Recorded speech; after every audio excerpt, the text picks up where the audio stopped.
Shoutout kay Katsakino Dukusin, Jervin Chris, Romeo Conchada, Juan Solege, at sa iba pa nating mga taga-subaybay. Ngayon, ang balita natin, of course, natalo ang Barangay Ginebra dito sa San Miguel at tabla na yung serye nila 2 games apiece. Nakita rin natin na maganda ang nilaro ni Justin Brownlee. Naka 49 points siya. Naka double figures din yung ibang players ng Ginebra kasama si Scotty Thompson. Pero ang naging problema ayon dito kay Coach Tim Cone, at ito'y kinumpirma na rin ni Justin Brownlee, ay yung kanilang depensa. Nakita naman natin kung paano naka-score itong San Miguel Beer ng halos sabihin na natin with impunity. Isa pang advantage ng San Miguel Beer ay nag-click yung mga scoring nila from 3 points. Nakita natin si Marcio Lassiter, si CJ Perez, nakaka-score ng 3 points. At kapag yung inside at outside game ng SMB nag-click, sinabi ni Coach Tim Cone, mahirap talagang talunin yan.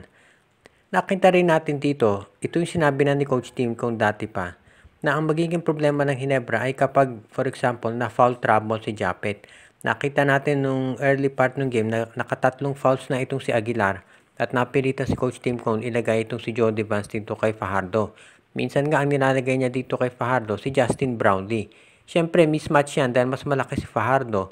So, ang nangyayari kapag pumuposte si Fajardo, madali siyang maka-score.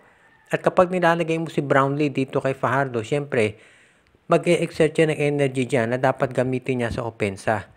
So, dito natin makikita talaga yung kakulangan sa big men ng Barangay Ginebra. Kaya sa ngayon, pwede nating masabi dito na sinabi naman ni Coach Tim kung gagawa sila ng adjustment dito sa Game 5 at kinakailangan talaga para makontra itong San Miguel Beer. Dahil nakita naman natin ang lakas ng ginagawa ng SMB pagdating dito sa rebounding. Kaya yan ang aabangan natin kung talagang matutuloy yung sabihin na natin na dominance ng SMB sa rebounding. Dahil so far dito sa serye, kung sino yung nagdo-dominate sa rebound, iyon ang nananalo. At yan ang alam natin, siguradong titignan ni Coach Tim Cone dito sa statistics. Ngayon, sa ibang balita naman sa Barangay Ginebra, ang balita natin, ayon dito sa mga insiders, ito raw si Coach, ito raw si Troy Rosario, inoferan na 700,000 a month ng TNT. Samantalang ang Converge naman daw ay in-offer ay 800,000. Ang balita natin ay handa daw Ginebra na lakihan yung offer nila at higitan yung ibibigay ng Converge at ng TNT para makumbinsi si Troy Rosario na lumipat dito sa Barangay Ginebra. Dahil mukhang determinado ang Ginebra na makuha ang serbisyo nitong si Troy. Kaya yan ang aabangan natin ngayon na gustong gawin talaga ng Ginebra. Siyempre, itong si Tim Cone at yung mga players niya ay nagko-concentrate dito sa serye kontra sa San Miguel. Pero yung management nila ay tinitignan kung ano ang dapat gawin para sila ay makuha itong si Rosario. Dahil alam ng Ginebra na kinakailangan nila ng big man para sa darating na Commissioner's Cup. Dahil si Justin Brownlee pa rin ang magiging import nila. Nakita natin ang Magnolia. Ang kukunin, ito si Ricardo Ratcliffe. Ang laki niyan.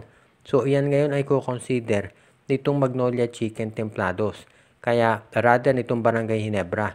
So, bukod dito sa pagkuha kay Troy Rosario, baka hahanap pa sila ng ibang big men na pwedeng idagdag dito sa lineup. Of course, kahit gaano kalaki yung i-offer mo kay Troy, sa bandang huli si Rosario pa rin ang magde-decide kung saan team siya maglalaro dahil siya ay unrestricted free agent. Pero, maraming insiders na nagsasabi na ito si Rosario. Ang preference niya talaga ay Barangay Ginebra. Kaya wag na tayong magulat kung ito ang si Rosario ay pumirma na dito sa Barangay Ginebra kapag natuloy na yung kanilang discussion. At alam naman natin ng SMC, magaling mag-alaga ng mga players at yan ang dahilan kung ba't maraming naniniwala na si Troy Rosario sa Ginebra pa rin.